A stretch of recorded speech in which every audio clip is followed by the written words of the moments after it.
35 साल बाद यूपी में बनेगा इतिहास।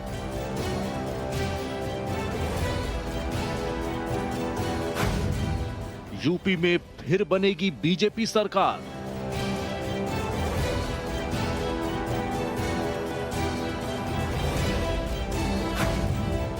यूपी में आएगा तो योगी ही।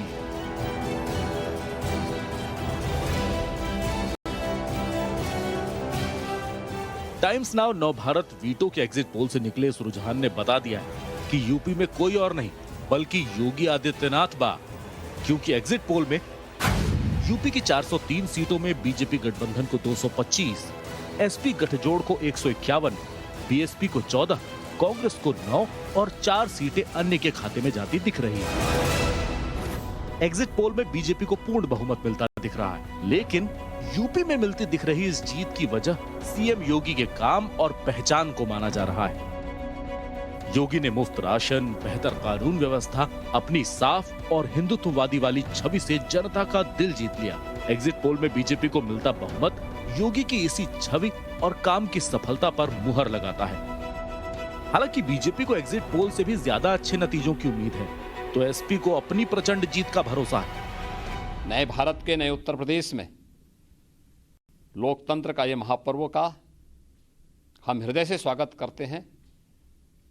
10 मार्च 2022 को जब उत्तर प्रदेश विधानसभा चुनाव के परिणाम आएंगे तो भारतीय जनता पार्टी प्रचंड बहुमत के साथ जनता जनार्दन का आशीर्वाद प्राप्त करने में सफल होगी, इसमें कोई संदेह नहीं होना चाहिए। पहले तो मैं परिणाम देखूंगा कि परिणाम क्या आ रहा है, और मुझे उम्मीद है कि उत्तर प्रदेश की जनता 300 से पार समाजवादियों के और गठबंधन को जिताएगी।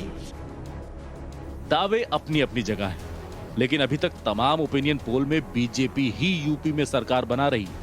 ऐसे में वो सारे गुणा भाग फेल होते दिख रहे हैं जिनमें यह दावा किया जा रहा था कि किसान आंदोलन और ओबीसी चेहरों के पार्टी छोड़ने से बीजेपी को बड़ा घाटा होने वाला है। ऐसा होता दिख नहीं रहा। जरा वजह समझिए। बड़े ओबीसी चेहरों जैसे स्वामी प्रसाद मौर्य, दारा सिंह चौहान और धर्म सिंह सैनी ने पार्टी छोड़ी, मगर बीजेपी को इसका ज्यादा नुकसान होता नहीं दिखा। टाइम्स नाउ नवभारत के सर्वे के मुताबिक बीजेपी अब भी पिछड़ों की पसंद है।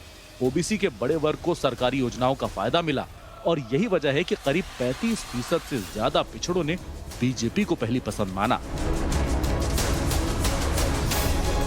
वही माना जा रहा था कि किसान आंदोलन से पश्चिमी यूपी में बीजेपी को बड़ा नुकसान होगा, लेकिन एग्जिट पोल के आंकड़े कुछ और ही बता रहे हैं। पश्चिमी यूपी में बीजेपी को 50 से 51 सीटों का अनुमान है, जो कि 2017 से महज 3 सीटें कम हैं। यानी इस बार भी जाटलैंड में शानदार प्रदर्शन।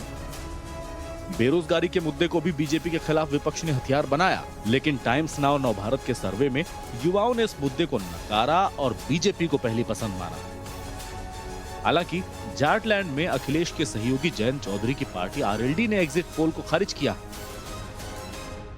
जो प्रयास हम लोग कर सकते थे, जो मुद्दे जनता के बीच हम ले जा सकते थे, वो हमने किया है। जनता ने भी अपना मत दिया है।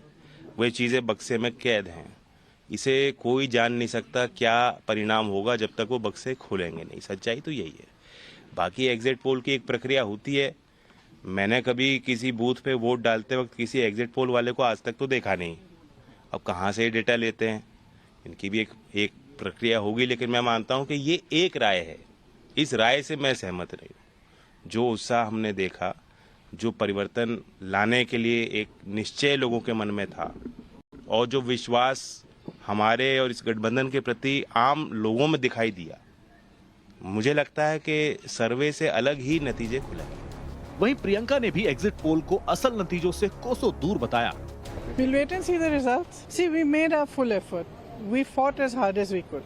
Now we'll see what happens. The result. We'll wait and see the results. See, we made our full effort. We fought as hard as we could. Now we'll see what happens.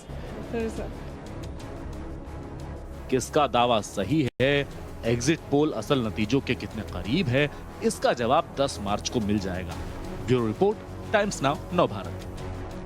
और हमारे